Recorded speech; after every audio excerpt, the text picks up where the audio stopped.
So recording now. So with the support of the New Jersey Council for the Humanities, Preservation New Jersey received a grant, $15,000 as part of implementation program to develop a plan and this multi-part series of public programs to provide methods, tools, training, and resources to teach the public on how to preserve cemeteries. Back in 2022, PNJ put cemeteries on its 10 most endangered list. There was a variety of cemetery submissions that year. And if just plugging that our 2025 10 most nominations are due this Saturday for 2025 with our event that we hosted in May. So that's the plug for our 10 most. But with that, PNJ has moved towards providing, or we want to provide technical assistance for all those sites and nominations who have kind of gone through over the last 30 years, because we know that there needs to be more advocacy, there needs to be more support with providing programs like this, advocating for more funding, finding resources, other means of funding, strategies for funding to preserve these landmarks and resources. So with this grant, we're hoping that this is one step or one avenue that we could help those who have cemeteries in their communities, who need the support and the education to kind of contribute to them kind of coming back around and being preserved. So with that, our first session, so this will be there'll be 6 parts of this. So tonight we're doing cemetery preservation planning. So many cemetery stewards understand that they need to do something, right, to face it, about the issues that they face. But you might not have an idea of where to start, how to get help, who should be involved, or where to go to find those resources. So tonight we have Jason Harp of Richard Grubb and Associates. Jason Harp is the Director of Cemetery Conservation at Richard Grubb. He has over 20 years of experience in the field of historic preservation, and he leads workshops all the time on cemetery preservation for historic societies, student groups, museums, churches, including organizations such as PNJ. In addition, he is a board member of Preservation North Carolina. So I'd like to welcome Jason, and I'm going to turn the program over to him. Great. Thanks, Kelly. Can you hear me? Yes, we can. Excellent. I'm going to share my screen now. So let me know when you can see it.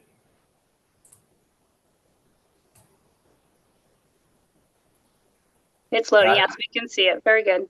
Great. Appreciate the opportunity, Kelly, with Preservation New Jersey. As Kelly mentioned, our main Richard Grubb Associates' main office is in Cranberry, New Jersey, and you can tell by my accent that I'm not from New Jersey. I am in North Carolina. We do have a variety of offices, and I tell people that my office is on the road. We travel throughout the East Coast, as far up as Maine, New Hampshire, down as far as Mississippi and Louisiana. So today we're going to cover a lot of material in a short period of time. But I do have a list of disclaimers I'll get to in a minute. But so I titled the presentation tonight, Stay Ready So You Don't Have to Get Ready. I think it's important. Planning is so very important when it comes to cemeteries. So often folks want to jump in immediately into a potential aspect of a project without even having a plan in place. So one of the things that we do is we encourage cemetery stewards to plan so that when it comes time for a grant application or an Eagle Scout project or something similar, you'll have something in place to see where that fits into your overall project. Again, Richard Grubb and Associates is a full service cultural resource consulting firm headquartered in Cranberry, New Jersey, with additional offices in Philadelphia, Wake Forest, and Nashville, Tennessee. So a few disclaimers. I'll move through these pretty quickly. As I mentioned, I will not be able to cover everything. So after the presentation, or even during the presentation, if you're not able to get your questions in, please submit them to Kelly to submit to me, or you can email them to me. Another note, throughout the presentation, the word grave marker we use in the South a lot as one word versus two. I mention this because I don't want you folks to think I don't know how to spell. I'm going to use a few case studies in this presentation. because of the short period of time, because there are so many others that I could share in a much longer, in a much longer presentation. The other thing too that a lot of people now with social media, there's such a push for cleaning grave markers, and I want everybody to remember that cemetery preservation is not just confined to cleaning grave markers. I'm only going to talk briefly about geophysics and how mainly how it relates to the projects that are part of the case study. GPR, ground penetrating radar, is sort of a buzzword right now that a lot of people reach out to us about, but I won't be going into deep detail about this. The other thing I won't really get into tonight is if you're a steward or you work for a municipality that has a cemetery with buildings and structures, and there may be infrastructure problems, erosion problems. We will not be getting into that tonight, but it's something if you want to reach out to me about the presentation, please do.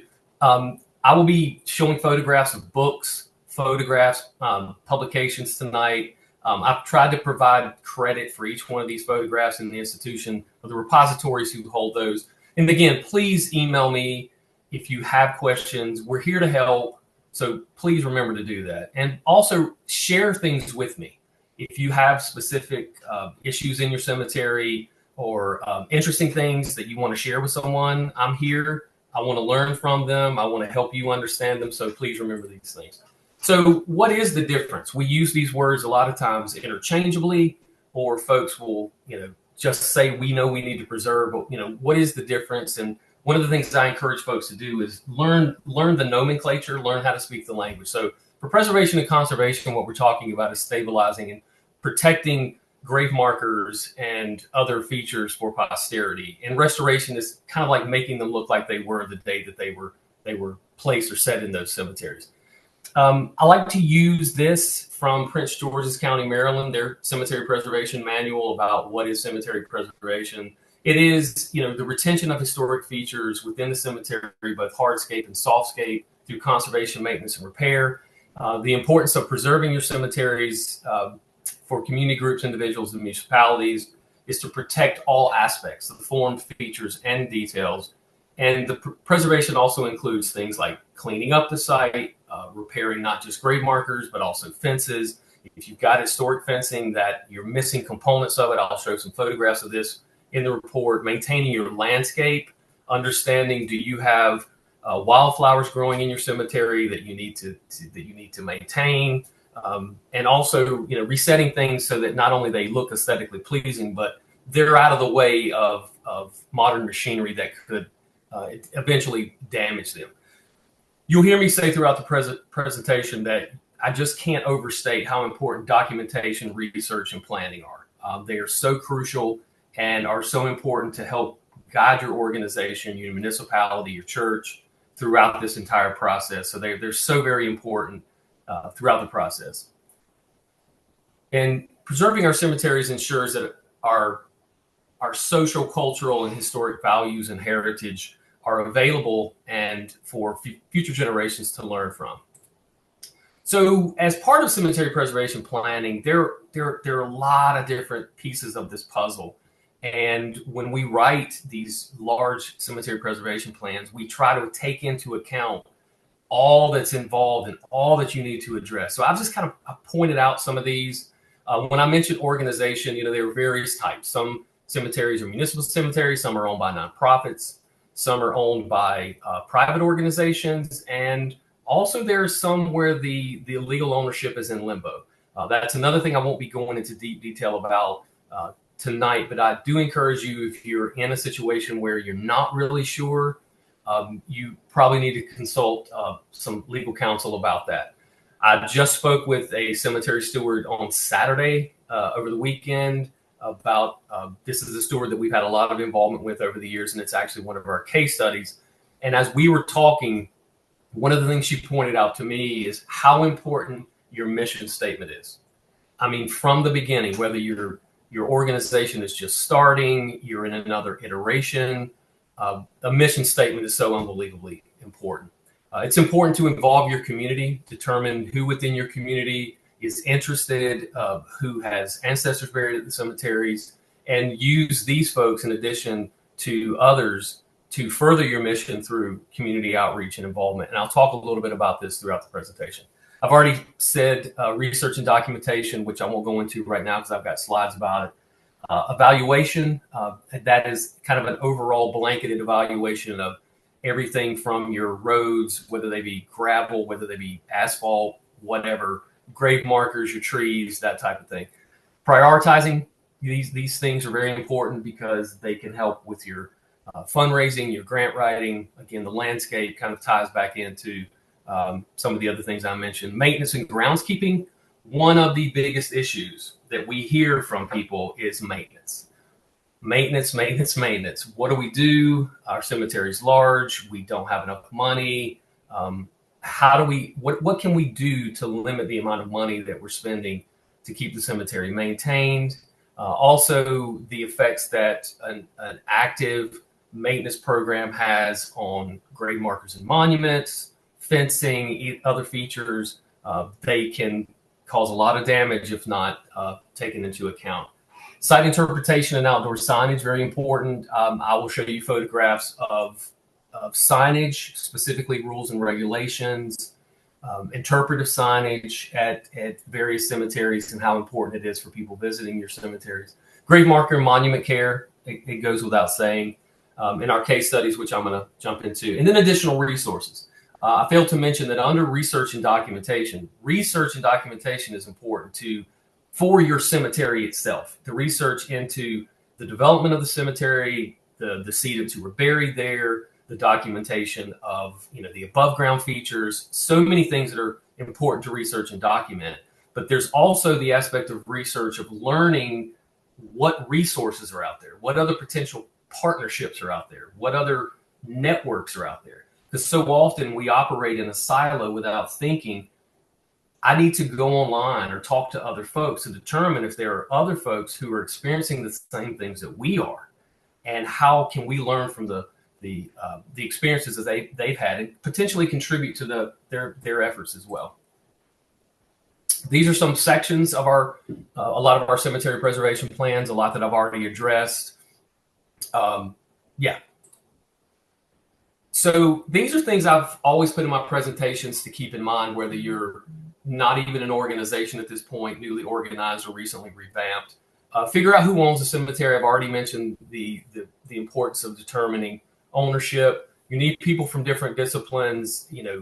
Tap into every resource in your community that you can, whether it's historians, master gardeners, landscape architects, folks who just have a general interest in history and cemeteries. They can go a long way in helping you achieve your goals. You don't need a lot of money. You can write your plan on a napkin. Just get it started. The main goal is to get started. Again, going back into the people who need to be involved. Determine who your stakeholders are. Talk to your local officials. Talk to your local, state, national preservation organizations. Determine how large your committee needs to be. That's important. I think sometimes we have a tendency to create committees that are much too large, but sometimes they're needed. Researching how to undertake your effort with best practices. We hear this a lot as well. Are there best practices out there for all these various aspects of cemetery preservation that we need to explore? And that ties back into research outside of just the history of your cemetery, its development, and the people buried there. I've already mentioned developing relationship with cemetery stewards. Another very important thing is not getting caught in trepidation over how much there is to do. It's easy to go down this rabbit hole of fear because there's so much to do, where we encourage you to take things in manageable chunks. I will assure you that these projects take a lot of time, a lot of years to do, and it's just going to take time, and you have to understand that. Another thing I always tell people is expect the unexpected. I'll go into some of that a little bit in the presentation, and always, as I mentioned, use networking as a way. So I'm going to jump into research. I'm going to show you some examples and places that you can look for resources for the history and development of your cemetery and the decedents buried there. Statewide cemetery survey forms that are more than likely at your state historic preservation office. If you're fortunate, your Office of State Archaeology may have a person in their staff who specializes in cemeteries. your county's architectural survey folders. Sometimes the cemeteries might have been recorded as part of the architectural surveys. Sometimes they may have not. I've already mentioned the Office of State Archaeology. Environmental review reports. These are compliance reports, and many times in the form of historic structure survey reports. These are very helpful. They will a lot of times document individual cemeteries and other times provide some context for cemeteries of various types. Works progress administration cemetery surveys. I don't know how many folks know of these, but I will say in North Carolina, these are available online, and they can be very helpful in terms of helping you determine what was there between 1935 and 1942, what may be there now, and what may have been there when, if your cemetery was surveyed as part of a find a grave project or something like that. Newspapers.com is a valuable resource, Ancestry and Family Search. I will show you some slides of things that I've used for some of my projects that have come from these resources. Topographical maps and Sanborn maps. After this presentation, if you're not familiar with some of these resources, again, please reach out to me. Maps in public and private repositories, again, relationships with local repositories, whether they be your libraries or museums, are very important, and you should reach out to them to see what's in their collections. Photographs and digital collections are valuable as well. Funeral home records, in many cases, don't survive, but there are some funeral homes that have retained their records, and they can be unbelievably valuable. Deeds and other city and county records. And I added postcards in here because a colleague of mine recently sent me a link to a collection of postcards that had a number of images of maybe not really inside the cemetery, but some showing the past hardscape features of some of the cemeteries. And also primary sources like original letters, journals, and things of that nature. These are some forms. When I mentioned the resources within North Carolina, these are some, and I'm sure there are similar forms within each state. Again, if you're interested, reach out to me. I have not looked at every state's forms. So in many cases, I'm sure they're the same, but at the same time, they're probably a little bit different. Over on the right, this is an example of one of the sheets from the WPA survey for a cemetery, the Shelby City Cemetery in North Carolina. This is an unbelievable map that Kelly actually provided for it's a geological survey of New Jersey, map of Ringwood iron mines in Passaic County. And you can see the image on the right, actually, they denote on the map that there is a graveyard there. So never discount any potential resources as contributing to your efforts. This is a newspaper article that during a project we were doing at Gear Cemetery, which is one of our case studies that we found from 1897 that speaks to this African-American cemetery. Gear, again, I won't go into a lot of detail at this moment. There are a lot of burials there for which there are only a few or small percentage of above ground grave markers for them. And after locating this newspaper article that I've circled, it says wooden head and footboards are used. Some of these bear inscriptions upon them. And many of these grave markers have fallen down even in 1897. We are assuming that a lot of them either deteriorated or were taken from the site. Historic photographs are another great resource. The photograph on the right is the politician James Hill from Jackson, Mississippi, a fantastic statuary piece here that currently has very few much of anything around it. And we assumed that there might have been more around it at one point, and then we were lucky enough to find the article to the left from the Clarion Ledger that does show so much more of the enclosures, both fencing and curbing or coping around that monument. So these things can be helpful in terms of the landscape and the story of the landscape at these locations. This statuary piece from the same cemetery shows the development of what at one time was a residential neighborhood that is now the campus of Jackson State University. I'm very fortunate to have worked for the organization in Lincolnton, North Carolina, that holds this historic photograph of John Thomas McLean with his mallet and chisels, and actually found the grave marker that's featured in in the photograph. This is an interesting example when it comes to conservation or repair work. This grave marker that dates from the 1840s has some really early hand forged cast iron straps. So we knew that it was relatively early, and then a genealogist friend of ours explained to us that she found a receipt in the estate file for this individual that documented how much and when a person was paid to put these straps on here. So we were actually able to date that these straps are over 180 years old. Other types of records that are always helpful, you can, if you are a church cemetery, finding out what is in your filing cabinets at your cemetery and what may be in the homes of the congregants as well. This is a set of box tombs that our company conserved in the county that I live in North Carolina. And we were able to find in Peter Forney's estate file not only how much they paid for the various, mainly the marble ledger stones, but also a dry stacked fence that was put around the cemetery as well. This will contribute to the local effort to put back that dry stacked wall in the future. This is a good example of primary material. This is the transcribed diary of Judge David Shank from Lincolnton, North Carolina, that documents the burial of a specific person. And he also puts in the description that she was put in the vault of the Hope family and is to be taken north in a few years. And this is the vault that had been for many years puzzling many people. And it was only after uncovering Judge Shank's diary, which is the only mention of this family tomb, that my organization actually excavated. I don't have time to get into it, but it's a very fascinating story. So unexpected places. This is a grave marker at Camp Nelson National Cemetery in Kentucky.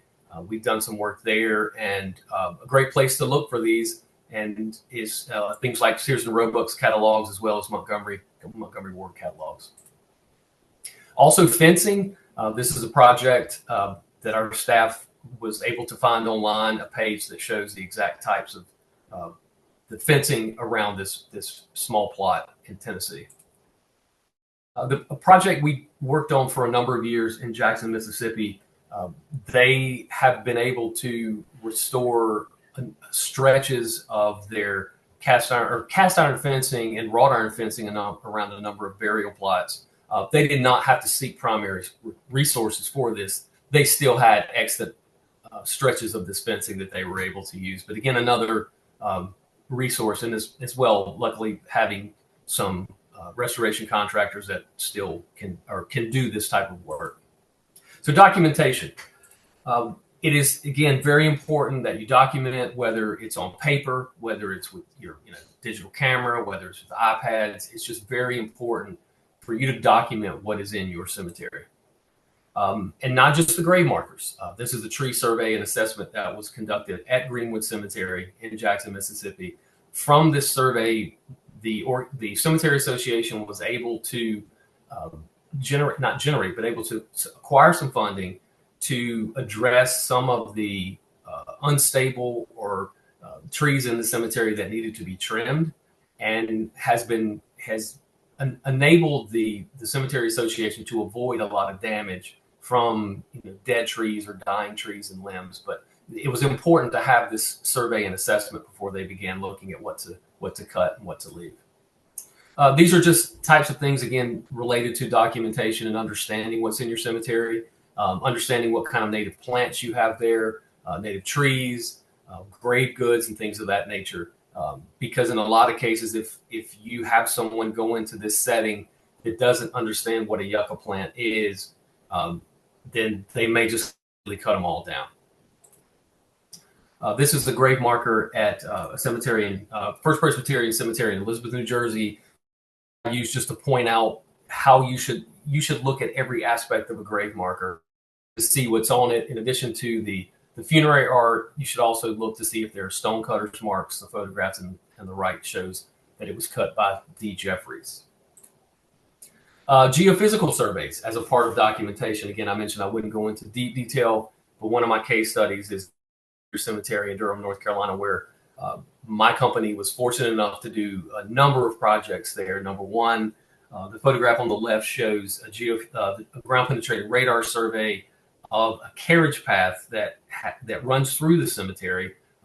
No one knows exactly how old it is, but we were also fortunate to do a LiDAR survey of the cemetery. The stewards have been able to document about over 1,800 burials, and there are less than 300 grave markers. And what we were able to do, because there are so many deep depressions in the cemetery, you can see from the LiDAR survey how deep and how strong these signals are from the LiDAR survey. You can use things like database forms. We have some clients or some cemetery stewards who put things in spreadsheets. That's great. Sometimes if you're with a lot of digital images, it can be kind of unwieldy and robust. So, we encourage folks, if you can, to use database forms. Another form of recordation is mapping, if you have that ability. Even if you have an app on your phone that can even get the location remotely close, it's better than nothing. Another thing, I love showing this because it's just important. You don't know in a lot of cases with these cemeteries how much historical, cultural, and to some degree natural or ecological background there is. But this is a cemetery in eastern North Carolina that I visited, and it has this amazing story of Dr. John Cheshire, who was the minister at the church, but also a botanist who planned this entire landscape of the cemetery and planted exotic and native trees. And it was fascinating to me to learn the story. So again, it's just part of documentation and telling your story at your cemetery, or whether you attend a church or if it's attached to a church or whether it's a standalone cemetery. Another thing we encourage, the photograph on the left is a grave marker that had been damaged for many years, had been sort of inappropriately repaired in the past. It was missing a few pieces. And the family came to the organization I worked for at the time and said they wanted to put a new marker there. And I know there is trepidation from folks in a lot of cases where they think this is the original, and we don't need to do anything other than use the original. But what they decided to do, because they had a historic photograph of the grave marker, they purchased a new marble tablet and even had the Freemasonry G and square and compass carved in relief. And one of the things we encouraged them to do was on the back to put when it was done or who did it and what the date was. I won't go into, this is something that I talk a lot about, the importance of photography, because it's just important for a lot of reasons, whether you're posting your photographs on Find a Grave, whether you have a website. It's just very important for a lot of different reasons. We all have smartphones right now. It's just better to take photographs with SLR and DSLR cameras.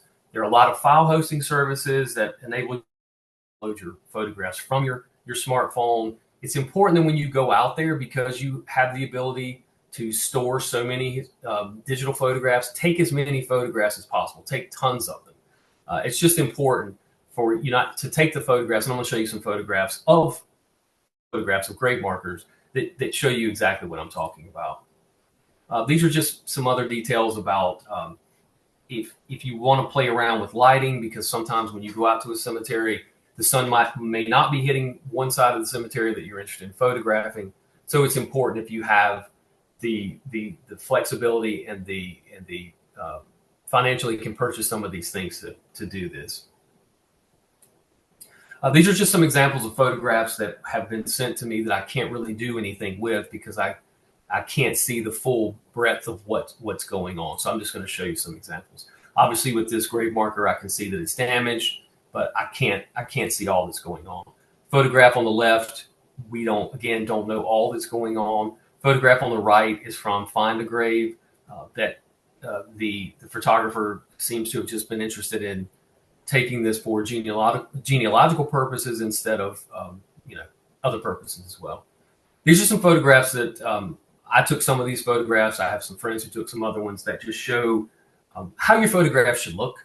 And I'm not a professional photographer, so this just gives you some idea of what we encourage people to try to shoot for. These photographs here you can see are lit, and what I mean by that is the way the sun is hitting on the back side. There is this person has a reflector that's reflecting the light from the sun onto the face of the grave marker. Maintenance and groundskeeping. I love this photograph because this friend of mine looks on and almost disgust or disdain for the condition of the one end of the cemetery. It's good to understand what might have originally covered the floor of your cemetery, what trees might have been originally there, what has grown from during the period of significance and after. Again, this is a photograph from North Carolina that shows specific plants that are growing in an African American cemetery that I learned were going to be cut because the congregation considered them unsightful. Another thing we see a lot of when it comes to maintenance with grounds crews is that graves that have both headstones and footstones, and the way they're situated, they cause problems for the maintenance crew because their mowers are too big to get between the headstone and footstone. So this is an example from a church that allowed the maintenance crew to take up the footstones and place them in one back corner of the cemetery.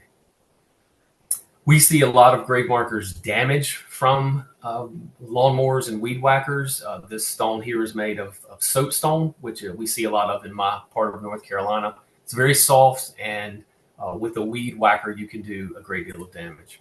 Again, this is another photograph showing some of the yucca plants from these cemeteries that are important to notice, to document, and to avoid cutting up. Another thing we see a lot of is folks who are trying to limit the amount of maintenance in their cemeteries because of the expense and because of the potential damage. And a lot of times it results in people killing every blade of grass in the cemetery, which can be very detrimental. And one of those areas of detriment is erosion. Or if you're trying to grub stumps in the cemetery, and this could cause damage to not only the burial plot in which this stump is located, but also around it. So in maintenance, we don't see as much in the South as folks do in the Mid-Atlantic and New England as groundhogs. These are some issues that we've seen, or we saw at Thornbury AME Church Cemetery, where we wrote a preservation plan for their church and cemetery a few years ago, and I just wanted to show some examples of this.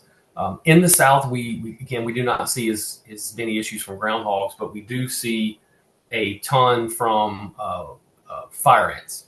And they, while not causing a ton of issue or damage to the grave markers, if you are trying to do work on the grave markers, they can be a very big problem. And if you are programming, if you're doing cemetery tours or any types of events in your cemetery in the South, these guys can be quite grumpy.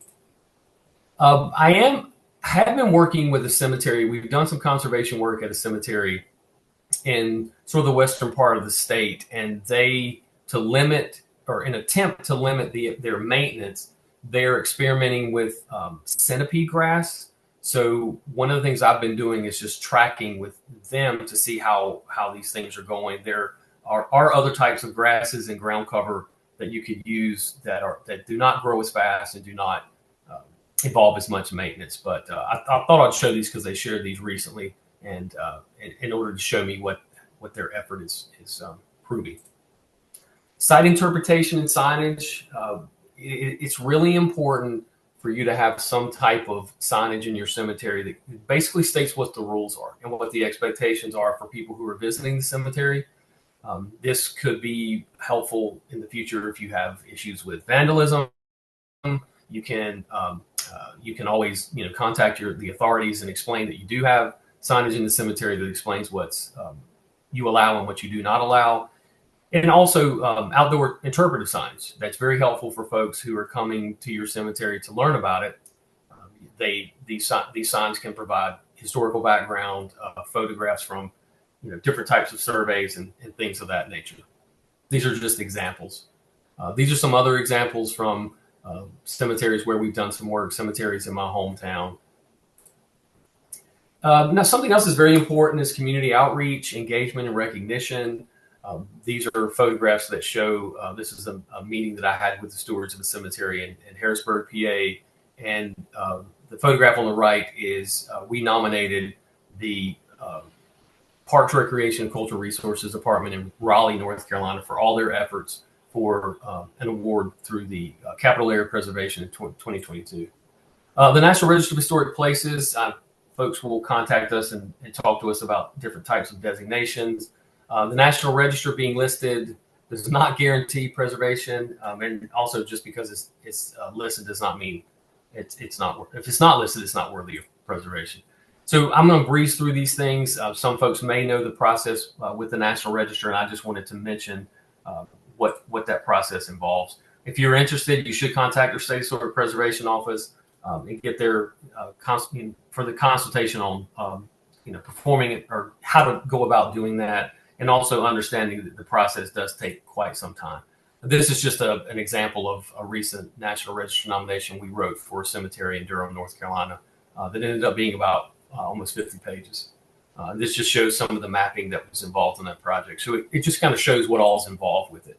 Another thing that I encourage cemetery stewards to do is consider the Arboretum Accreditation Program. I know a lot of folks are not at the point where they are can do much more than have someone who maintains just mows the cemetery, but it's something worth considering if you are involved with the cemetery that does have staff that does have some sort of program in place that documents the flowers, shrubs, things of that nature. It's just another type of accreditation or acknowledgement that it's worth pursuing. I'm just going to show you some examples. So again, going back to Greenwood Cemetery in Jackson, Mississippi, they have an unbelievable collection of roses that have been planted at various points over the years. And while we were there, someone from Kim Chaney Bay from California visited the cemeteries and included the cemetery and their roses in one of the publications that she's involved with. So these are some examples of that article. And I'm showing these just to give you an idea of really taking in everything that's in your cemetery in ways or avenues that you may be able to not only promote, but showcase what you've done. Newsletters, newspaper articles. These are some articles from work that we've done in New Jersey relatively recently, as well as some of our geophysical work in North Carolina. So I just encourage everyone, if you're, no matter what part of your project that you're in, please, contact your local media outlets, as well as, using social media to promote what you're doing. So I'm going to go through grave marker care a little bit. In many of our presentations, we don't really even get into grave marker care very much because there's a lot of other aspects of the preservation planning process that can come first. So a lot of you may have seen on YouTube or TikTok that how to clean grave markers. We just encourage folks that if it's something you're going to do, just be mindful that of safety, potential safety issues. Consult someone who knows what they're doing instead of just tackling it without any kind of consultation with someone who knows what they're doing. And again, one of the goals is not to try to make them look like new. One of the goal is to try to expose what's the original carvings that are on the grave marker for documentary purposes. So again, there are a number of resources I can provide for you to consult that will help you in that. And these are just some slides that show some of the projects I've done in the past is just to equip some of the stewards to undertake some of the work in the cemeteries. And this is just a group of gentlemen that I worked with to do some work in the cemetery. And these are just some videos of some of the work that we've done that can show you the before and afters. This statuary piece here was just basically cleaned. And I won't go through all the steps with you, but it just shows what the drastic difference it can make. These are some others of the same type of procedure. And I will say, if it's a cemetery you're working on in the area in which you live, I encourage you to track these things So if you are cleaning grave markers, go back and check them within 2 years, 3 years to see if biological growth is growing back.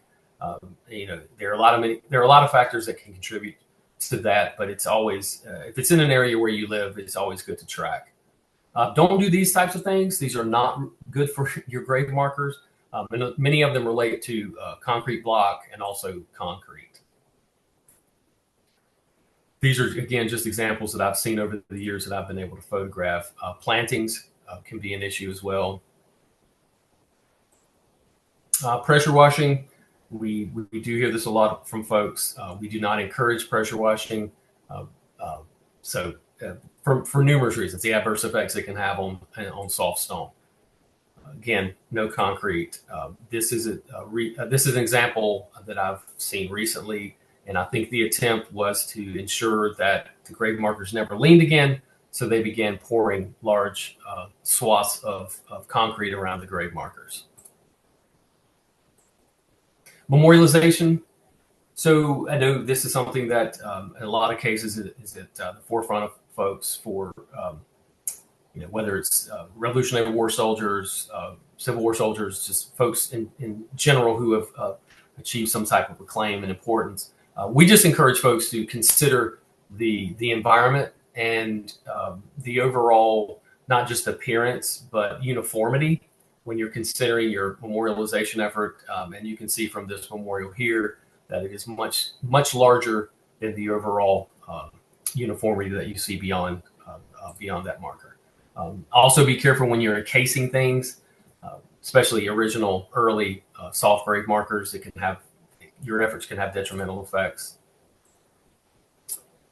When to call for help, basically when things are outside of your wheelhouse. And so we encourage, whether it be us or another conservators, make sure you consult with them before undertaking things. Things that are in too many pieces, things you may end up doing more damage. So I'm going to jump into our case studies. I use Gear Cemetery quite a bit because I think Gear kind of encapsulates all that we encourage people to do from square one. So Gear Cemetery is located in Durham. It's almost a 3.8 acre African American cemetery that's surrounded by single family homes within a predominantly white neighborhood. It's thought to contain, as I've mentioned earlier, close to 2,000. I think it's about 1,800 or so. It has less than 300 grave markers.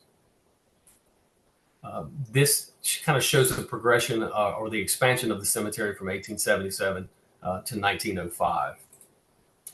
These are photographs from the 1980s of the condition of the cemetery. You can see it was quite overgrown to the point where you could hardly walk through it.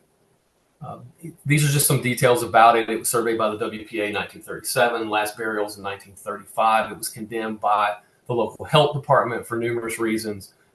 They have had numerous iterations where cemetery stewards have done things from the 1980s, and I would say the most recent iteration would be from about 2019. This just shows some mapping that we did, also that GPR survey, and these are some of the conditions of the grave markers. And as I said earlier, about one of the things we have in our a lot of times or our presentations is grave markers are not at the top; they're sort of at lower down the list. So one of the things that they're doing now, in addition to all the other things they've done, is they're dealing with erosion issues. So this carriage path that you see behind the main sign, they've received funding to actually hire a landscape architect to help them deal with the erosion issues at the cemetery. I jokingly say that Gear's probably been studied more than any other cemetery that I'm aware of. They were fortunate enough to have an article written by historian Jill Lepore. It appeared in the New Yorker, and the book on the right, written by Dr. Adam Rosenblatt, who is a professor at Duke University. Gear Cemetery is one of the case studies in that book. They've received numerous awards. They've been recently listed in the National Register of Historic Places and have also received awards from Preservation North Carolina and other preservation organizations. I'll mention this. I learned about this from Kelly. Again, she could probably to this more than I can, but it's about a headstone memorialization project that she's involved with now They were uncovered or found some grave markers within a building. This is a photograph of the cemetery, and they have developed plans to kind of celebrate and to put on public display those grave markers that were displaced. So I like to use this as a case study because it's not just folks having these types of cultural artifacts in a museum collection, but putting them on display within a really well-designed and a really top-notch facility. And then the last one is one we did recently in Mechanicsburg, Pennsylvania, as part of a collaborative effort between Preservation Pennsylvania and Pennsylvania Hollow Grounds, both unbelievable organizations.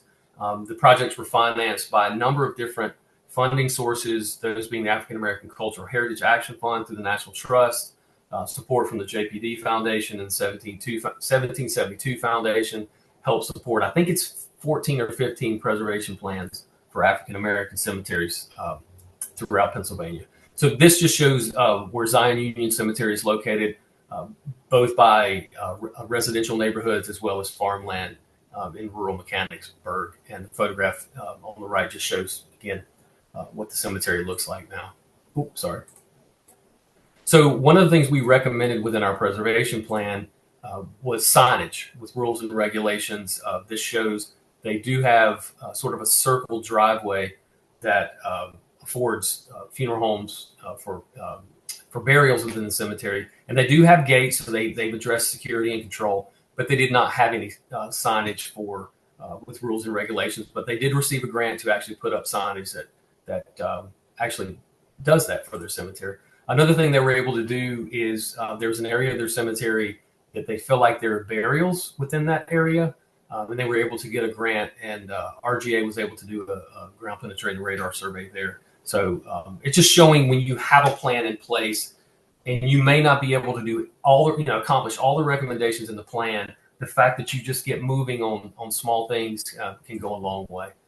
So there are a lot of resources that are available. I mean, a lot of resources. And these are just some of them. The Association for Gravestone Studies is a fantastic organization that has fantastic conferences. Their conference for 2025 is in Pennsylvania. We're excited about that. The National Park Service's Preservation Brief 48, Preserving Grave Markers in Historic Cemeteries. I would say one of the better the statewide cemetery preservation manuals or preservation guides is the one from Michigan. Also, if you don't have a copy of Lynette Strangstad's a graveyard preservation primer, either both the first edition and the second edition, you should get those. So anyway, yeah, there's so many resources out there. As I said from the beginning, with research, that you do need to do research on your cemetery and the people buried there and its development. You also need to do research to see what's out there. There are a lot of great resources that are out there for you to learn from. So I always end my presentation this way. At the end of the day, do no harm and have fun. This is how you can contact me with any questions, any thoughts, any ideas, and also any of your examples. I'd love to hear from you.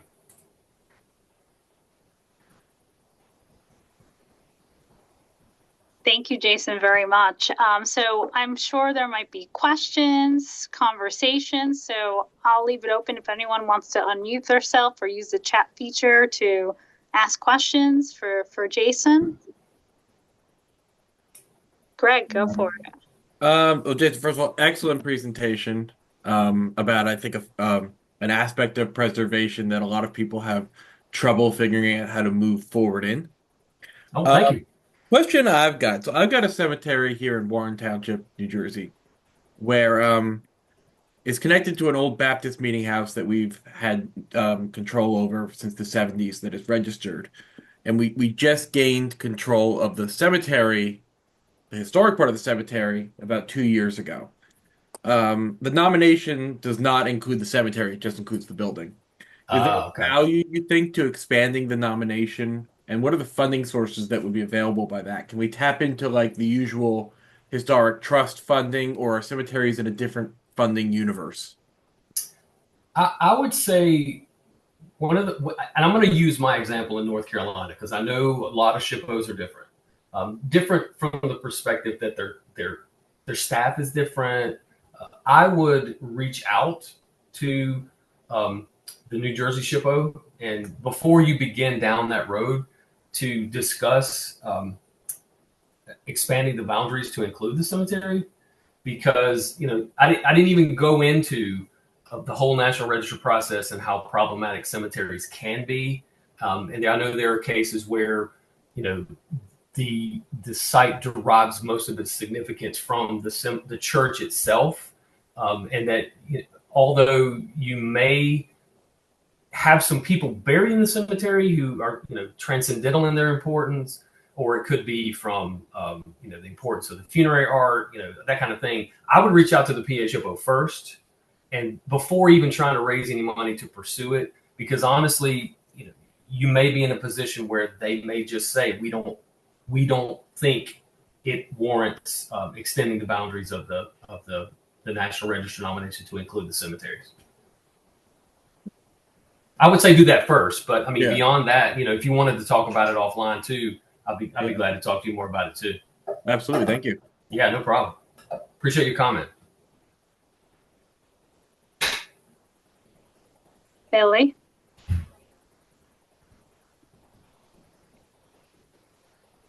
You have to, there you go. There we go.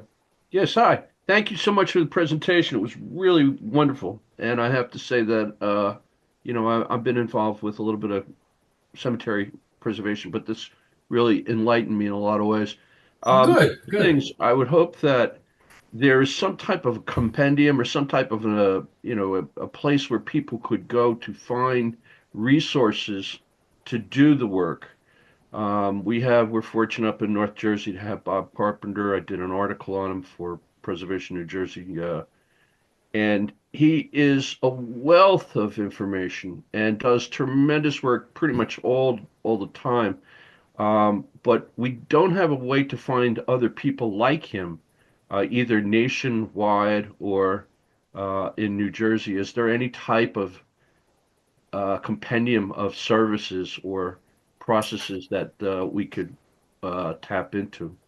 Well, I will tell you, as a board member of Preservation North Carolina, one of the things that PNC they embarked upon a number of years ago was something called PAN. It's a Preservation Associates Network.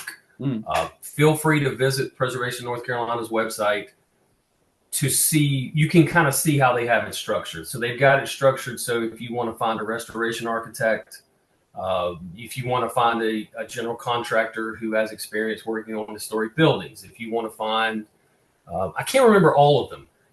And again, this is not being negative as a board member. It's only just saying the problem can be when maybe staff does not stay on top of these folks renewing their PAN membership. Yeah. Or firms that say you've got a small firm that they're really good. So you've got like a small time firm that does restoration work, and say they retire. And so you've got a list that the visitor to the site gets frustrated with because they see a list of 12 people and 10 they can't reach, or their website links don't work. Something else that's come up recently, and I'm not endorsing this, I'm just saying I just saw it. Atlas Preservation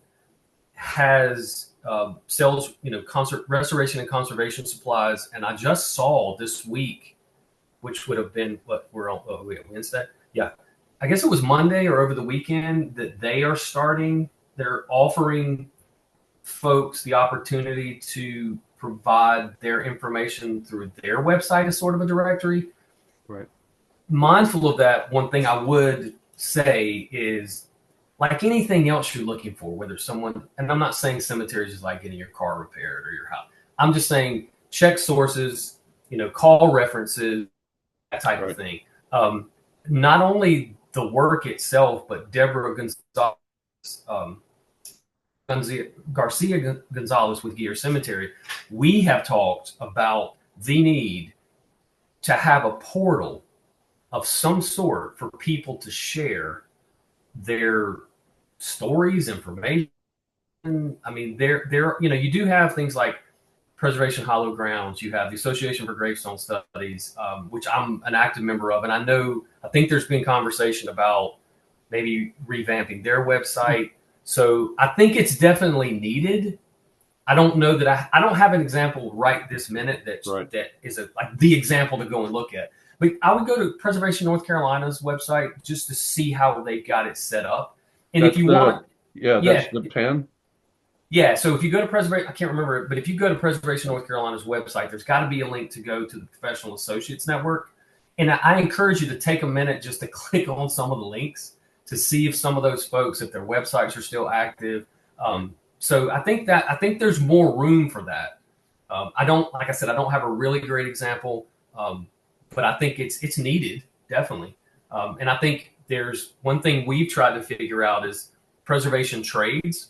Is how to bridge the gap, because there is a difference between the trades in the South and in the North, just in terms of not having unions, things of that nature. So that's, there's a difference when we are looking at how, because one of the problems we have in the South is finding folks who want to spend the time to learn that trade. Oh yeah. Yeah. So it's really tough, and we talk about it all the time.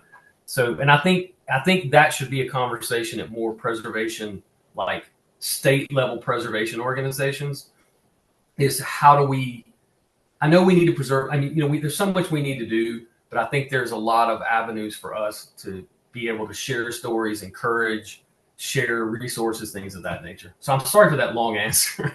No, Jason, that was wonderful. Yeah, the thing, it points up a possibility for PNJ. We have a building industry network, but this is a little bit more specific to grave markers and graveyards. Mm-hmm. This might be something we want to take up along the lines of what we do with this with the grant that we're looking at. Yeah, sure. Yeah, and I think very briefly, I think there needs to be more. I always encourage people to learn how to speak like the nomenclature, know the language. I see somebody just mentioned AIC. As a professional associate of AIC, one of the things I know that I don't do a good job of, when you go to the American Institute for Conservation's website, my profile, I don't do a really good job of updating my profile. Right. So I don't even know that my email address is active. So, I think it falls on us too, as folks who do this professionally, to make sure that, we do a better job of updating our stuff as well. Yeah. Yeah. And it's important to remember that, using a professional is many times a shortcut to getting the job done.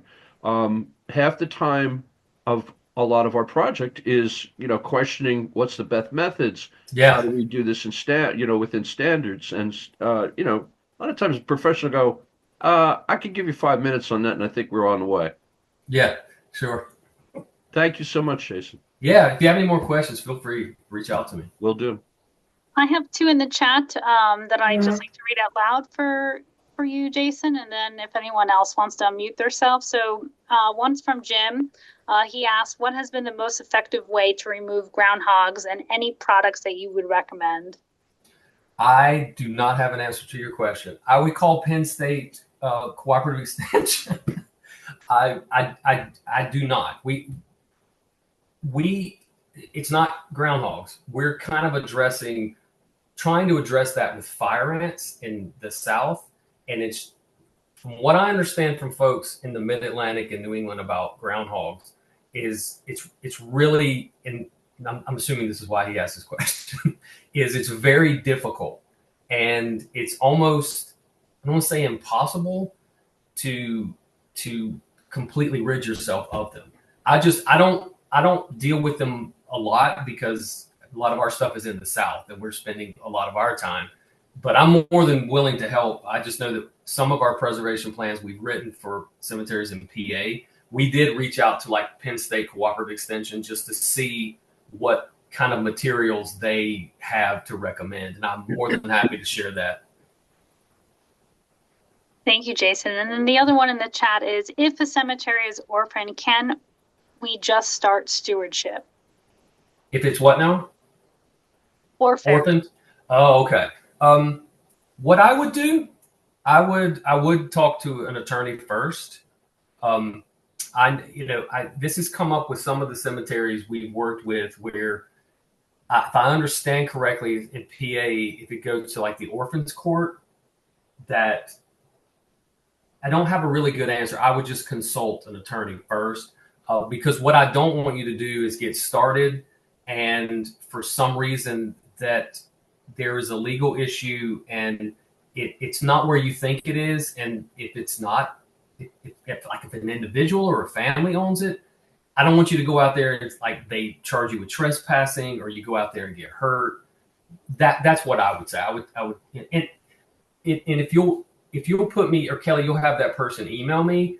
I do have one of the set of cemetery stewards I've worked with in the past. I know that they have pursued not getting ownership, but getting some sort of a legal agreement to do maintenance. They don't want to own it because of all that comes with owning it, but they do want to figure out how to get a legal agreement to do programs, to do maintenance, and that type of thing. Sorry, I didn't have a great answer for that, but I have a question along those lines regarding an abandoned family cemetery. If you are a descendant, and there are several other descendants in the area, does anyone know if in the state of New Jersey there is any way to gain ownership of stewardship of that property? And if so, are there any attorneys they can recommend to go through to have that done? Because my own family cemetery was bulldozed back in the late 70s, early 80s. It happened to be on the street where I grew up. I did not know at the time that it was my family cemetery, and I'm now trying to figure out how to restore it. The township denies ownership of it, even though I believe at one time it may or may not have belonged to them. The title searches haven't revealed anything about anyone owning it. It's just basically an abandoned small graveyard now, where our DIR chapter has marked out my fourth great granduncle, who's a Revolutionary War veteran, who's buried there.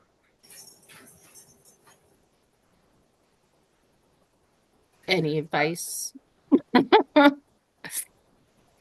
think someone posted something in the chat that seems like it might be a good idea. Maybe talk to the district attorney, maybe, or some.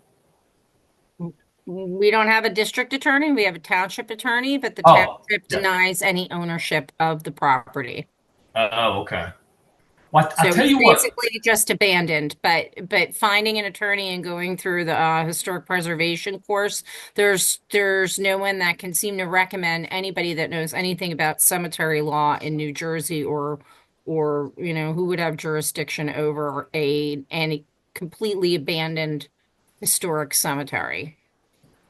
If you'll shoot me an email as well, I do know an attorney who's in New Jersey who may be able to provide some insight. Maybe not exactly what to do, but maybe have some advice on who to contact. And with regard to setting up a 501c3 historic preservation type company that specializes in cemeteries, how would you go about doing that? If you want to shoot me an email, I'll send you that information as well. Thank you. Sure.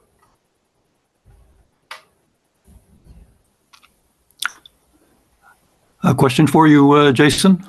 Sure. Actually, sort of a two-parter. First of all, let me mimic the other people that say, wow, what a fantastic presentation. Thanks so much.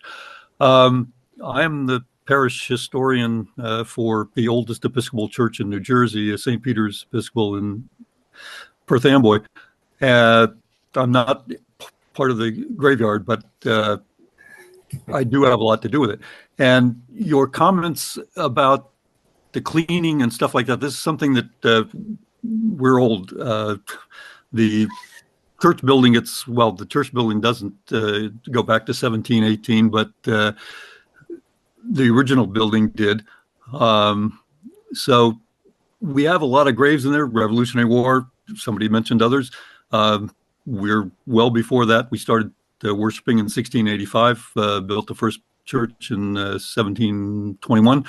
And we have graves from that period.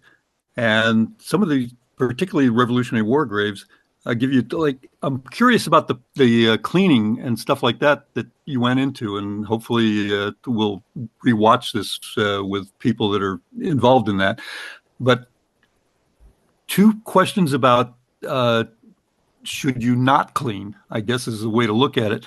And I'll give you two examples. We have one gravestone in the east of our church, facing Raritan Bay, that actually has a musket ball hole in it fired from British Marines on the British ships anchored in Raritan Bay, fighting against the Patriots in Perth Amboy. Sure. Wow. Kind of thing that I don't think we would want to repair that. Yeah, sure. That's history. We have on the north side of the church, we always thought were just kind of like, wow, this is mold and whatever.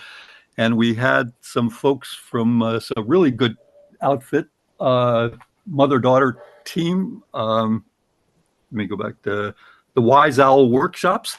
Come and look at them and take us around, and they know a tremendous amount about different kinds of gravestones and stuff. And they pointed out that, oh, well, that's not just mold, that's soot. And that was probably, by the age of the graves, probably either Revolutionary War or British soldiers that built their campfires in back of the gravestones. And actually, we have a table stone that is nearby that has collapsed onto the ground and has all four legs are there. But, you know, we said, oh, that was probably vandalism. And she said, no, probably not. They probably were sitting on that and eating their dinners, cooked it in the fire on the back of the graves, or maybe like a senior officer might have slept on it or something like that. And I'm wondering, like, if that's true and they know their stuff, and it does fit that place in the graveyard, we wouldn't want to. I don't think we'd want to repair that. But your thoughts on situations like that? Yeah, I think sometimes, and I'm not questioning their interpretation of that. I just always encourage people to consider sometimes it's a good story, not true. But you know, unless you've got some, I have really good colleagues and folks who are professional genealogists who, so you've got two ends of the spectrum. You've got folks who they want them cleaned. It's got to be pristine. Let's say the grave markers, the inscriptions, everything from birth, death dates, epitaphs, everything have already been documented. Because sometimes for some cemeteries that have had no documentation whatsoever, and I work in cemeteries a lot where no one ever noticed that there were stonecutters marks on the stone because they had never been cleaned before. So without cleaning them, you could not have documented unless they were in primary materials like estate files or wills or something like that. So you've got one end of the spectrum, which is, folks just ready to go at every stone. It's got to be pristine. We've got to clean them. And then I have colleagues who don't believe the stones should ever be cleaned. They should be left alone to age, that they believe that the biofilm environmental of the lichen growth is doing no damage to it. In terms of the table tomb that you mentioned, there are all kinds of possibilities. I don't know if the table tomb is brownstone. I don't know if it's marble. It's possible that the legs could have just deteriorated to the point that it fell. It could have been vandalized. So I can't speculate. So it's really, in my opinion, it's really up to you all. If you're going to clean, then I can give you instructions to do it without doing very much damage. But if you don't want to clean, that's fine too.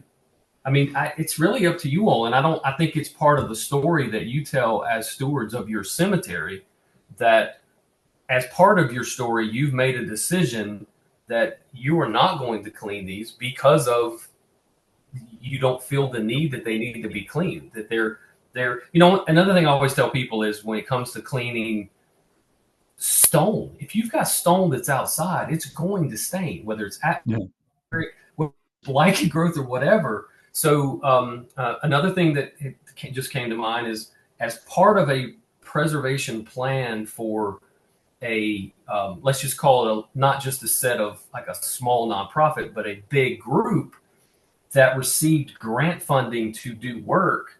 The funding source pointed out that they wanted to see that the steward or the group had a long-term plan for maintaining the stones that they had cleaned. So they said, if you're gonna use that money to clean everything in your cemetery, we hope you understand that it's not a one and done.